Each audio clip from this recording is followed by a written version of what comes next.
All right, here we go. This 3 o'clock hour winding down very quickly. Paul Catalina will rejoin me from Murfreesboro, Tennessee in the 4 o'clock hour.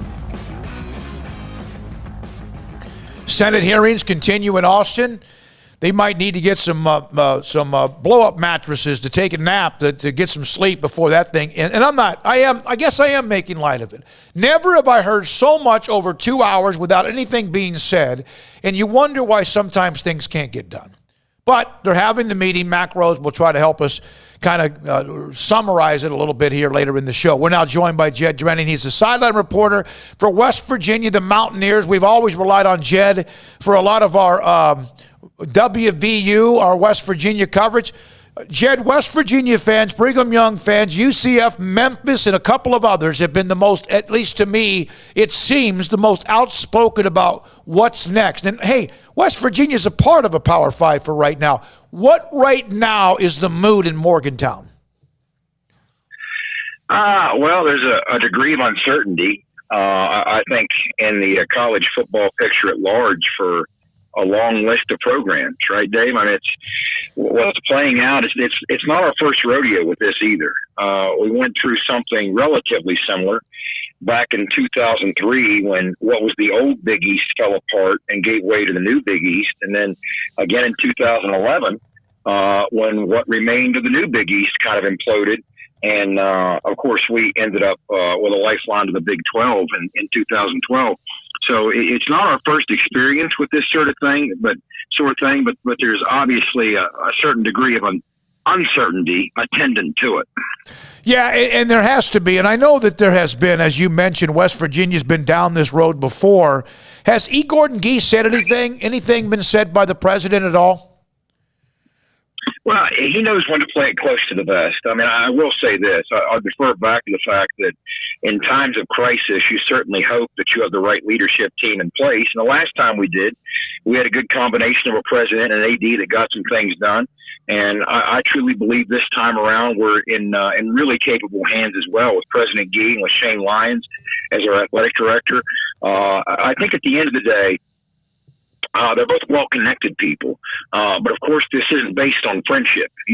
You don't land in whatever landing space you want to land in if we're looking to land in a landing space. I can't speak for what we aspire to do, but you have relationships with people. They at least give you their ear and the time of day to have a conversation about what best fits your program. Now, does that mean putting together what remains of the Big 12 and making a run at that?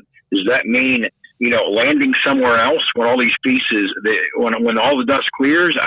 I don't know. I mean, it's way above my pay grade to speculate who might know, to be honest with you. But I would imagine these conversations are taking place in some form or fashion, from Ames to Stillwater to Waco to Fort Worth. I mean, right up and down the circuit of the Big 12. And not just there, but also there have been these conversations in Group of 5 towns for quite some time as well. So we're just going to have to see the musical chairs. I remember the sense that in 2011, 2012, that was probably just the first of many steps to unfold. Really, since the onset of college football, there are musical chairs and conference realignment. We just more fascinated by it, I guess, more recently. But who knows when all this is over, and who knows what it might look like when it is. Yeah, I agree. What is the issue, and Jed, the history with West Virginia and the ACC? What is the sticking point there? I guess it depends who you ask. I mean, in a lot of respects, you'd think that we'd be a perfect fit, both regionally and otherwise. I mean, there have been academic conversations in the past, but first of all, I think that's a smokescreen if, in fact, it was even brought up. I don't know if that's going beyond hearsay. And we've made some strides from an academic standpoint as an institution as well. I mean, I could make the case there, but the truth of the matter is, I think culturally we're a good fit with the ACC, but culturally we've been a good fit with the Big 12.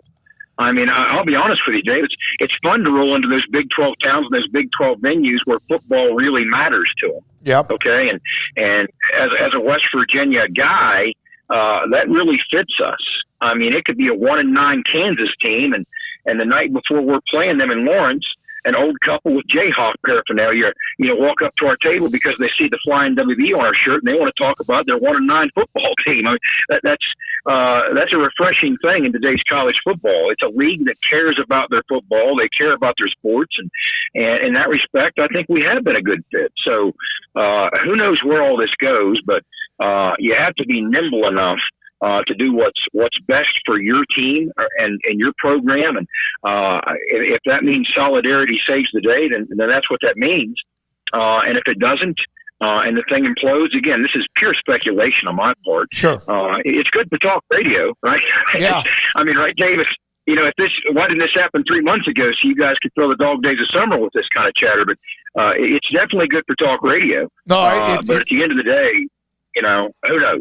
Yeah, and by the way, I have loved the fact that West Virginia has been a part of the Big 12. And I have to say that when that first started being a part of a conversation, I was like, how is that going to work? But of course, especially with like the major sports, football and men's basketball, they can get up and down anywhere. Some of the other sports, I know that's got to be challenging as far as West Virginia's always the one that has to travel. It's like Hawaii whenever they join or anytime they're a part of a conference, it's not quite as far. So do you feel isolated in a way? Do you feel like at all isolated because of where the location of Morgantown is? And you talk about the 8 staying together. And my hope is that they do, that they all realize the only chance they have a chance in hell of this surviving and maybe expanding is if they stay together to at least recoup some of the money or some of the penalties. I think part of me feels that way as well. And isolated, I'm not sure I do. As a brand, I think if anything, the inverse holds true. I mean, I look to a Texas Tech, out there in Lubbock, okay? That's isolation. I think the people who haven't spent time out there don't appreciate what they're up against. And it's like when you get west of the Mississippi, people just reckon distance differently. Okay. I mean, everything back in this side of the country is far more concentrated. And I think just the location of the school in proximity to city centers like Cincinnati, Pittsburgh, Washington, D.C., everything's far more concentrated and lumped together on the East Coast. And from a regional standpoint, you think on some level that with the musical chairs of college sports, maybe that one day works to your advantage, maybe it doesn't. But, when you get west of the Mississippi, some of those teams out there, not just in the Big 12, but beyond, look, if you don't find a fit in a certain conference, your options are very limited because you don't bump up against a whole lot of anybody, okay? And in Morgantown, that's not necessarily the case. We overlap with a host of different leagues. Again, who's to say whether or not in this strange new era where, value is weighed much differently than it once was beyond the regional perspective, right? Whether or not that matters. I don't know, but I don't know that I feel or that we feel isolated. I can't speak for the school, but just as a brand, not necessarily. I mean, we made it work as the easternmost team in a very southwestern conference and happily did so.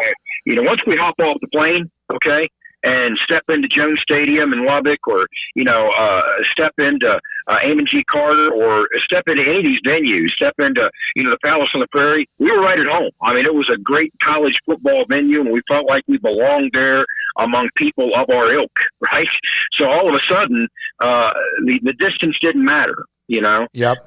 It's just, all this is so strange. It really is. I'm getting some response on the YouTube chat about West Virginia.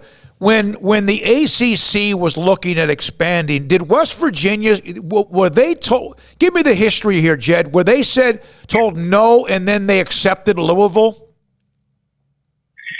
Well, as I understand it, and again, I'm not the perfect source, but I could tell you the day this initially played out back in 2011, when news broke that both Pitt and Syracuse were bolting, okay?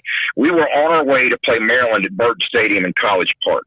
John Marinato, who at the time was the commissioner of the old Big East, he was on hand to attend that game. Well, Oliver was on hand too, Oliver Luck, our athletic director at the time. So he took it upon himself. He wanted to track down Mr. Marinato and sit down with him and start brainstorming this, obviously, because this news literally broke leading up to that game. So we did our pregame show up in the booth. Now, after the pregame show, I worked my way down to the field, in and out of the locker room and whatnot. And in the midst of this, ESPN did a story about this a couple weeks ago, ironically, I think shortly before the Texas OU stuff broke, talking about how the Big East imploded and how it came apart and disintegrated. And, John Marinado was a big part of that story, right? Well, they talked about Oliver's perspective and sitting down with John Marinado up in the suite that day. Well, my perspective was, I suddenly, in the middle of pregame, had my producer screaming into my ear to get the team doctor up to the press level immediately because John Marinado had collapsed right in front of Oliver. We didn't know what was wrong. It was a life-threatening situation. There was no doctor on deck. So I had to scramble and get our doctor up there. So it was just a very hectic, chaotic time. But as I understand it, I believe that the invitation was extended. Of course, you had A&M and Missouri leaving the Big 12, and there was that short period where the Big 12 looked like it was on life support, right? Well, one of the invitations was extended to TCU, one was extended to us. Now, as I understand it, I keep going back to that phrase because I don't have all the details, but I believe we were kind of pitted to some degree against Louisville for that invitation. We won out. Louisville wasn't happy about it, and Louisville ultimately got the invitation from the ACC to land down there. So that might not be perfect or 100% accurate history, but that's my perception of how those things unfolded back 10 years ago. And like I said, now here we go again. Yeah. And now Louisville's firmly intact, if there is such a thing in the ACC. I just saw a story this afternoon. You got to even wonder about sources. There's now this rumor afloat that Florida State and Clemson have reached out to the SEC with interest as well. Who knows? It was on Twitter, so it must be true, right? You have to verify things half a dozen times over. So who really knows? The landscape is certainly shifting at record pace under all our feet. So who knows? Nobody's to say, but you can recognize why ESPN would, of course, be conspiring, if they are, to get out of a contract in which they'd owe over $1 billion for the final 4 years, the Big 12, right? Mm-hmm. So there are so many parties with so many interests going in different directions. I think that's maybe, if you wanted to summarize the issue of college football today, maybe that's the biggest problem, is there's no unified agenda or no unified voice. It's several conferences with several different interests and agendas, and with commissioners representing each. There's no true solidarity across the board in the game at large. So some of these things were not just bound to happen, but bound to continue to happen. And I think that's part of what we're seeing. All right, if you could quickly, Jed Drenning, again, West Virginia sideline reporter, does a great job of covering West Virginia. If I said, okay, the 8 stay intact, and who knows if they do, but that's pretty much their mode of survival. If I asked you to pick 4 teams that are right now not a part of a Power 5 conference, do you have kind of a list off the top of your head you'd like to see added to the Big 12 to keep it going? Oh, you're saying in addition? Yeah. Well, you get the usual suspects, but there's going to be complications that are attached to each probably. BYU would come to mind, of course, from a travel perspective. That doesn't make my life any easier, right? UCF would come to mind. They've come around as a brand. Houston would come to mind. When they're at their best, they're at their best. I don't want to leave anybody behind. I mean, Boise, again, my life wouldn't get any easier. I like that part of the country, but all of a sudden, life becomes a journey. But it's difficult to say, unless you can maybe pluck somebody from another league. I mean, who knows? Maybe you can do that. I mean, isn't poaching the new normal? So, with the grant of rights, I thought there was value to that, but maybe that's dissipated to some extent in this new reality. At least you can get, like you said, extract some money out of people who do kind of jettison on you. My biggest question is, going into the season, I mean, I would hope, and I'm speaking only for me, not for Neil Brown or anybody else, but I would certainly like to see, under the given circumstances, horns down at every turn. I mean, I want to start us going horns down against the Maryland Terps in our opener. That's what I want to see. Start practicing it, yeah. Is that still a penalty? Yeah. Hey, Jed, thank you as always. At the Signal Caller on Twitter, Jed Drenning, West Virginia sideline reporter. The play-by-play